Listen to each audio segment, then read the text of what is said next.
మనలను యాజక రాజ్యములుగా చేసెను.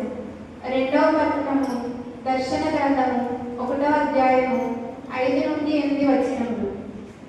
దర్శన గ్రంథములకు సాక్షి, మృతుల నుండి పునరుత్థానమునందిన ప్రథమ పుత్రుడను భూపాలులకు ప్రభువు యేసుక్రీస్తు నుండి మీకు కృపయు శాంతియు లభించునుగాక.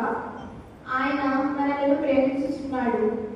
తన రక్తము ద్వారా మనలను పాప విముక్తులను చేసెను. ఆయన తండ్రి దేవుని సేవించుటకు మనలను ఒక యాజక రాజ్యముగా చేసెను. యేసుక్రీస్తు సదా మహిమాన్వితుడును శక్తిమంతుడును అగునుగాక. ఆమేన్. ఇదిగో మేఘమండలము నుండి ఆయన వచ్చుచున్నాడు. ప్రతి నేత్రము ఆయనను చూచును. ఆయనను హతమనర్చిన వారందరూ భూమి మీద సమస్త జాతులను విలపించును. అట్లే తప్పక జరుగును.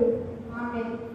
ఆల్ఫా ఒమేగా నేనే అని సర్వశక్తిమంతుడును భూత భవిష్యత్ వర్తమానమున్న ప్రభువైన దేవుడు వచించుచున్నాడు.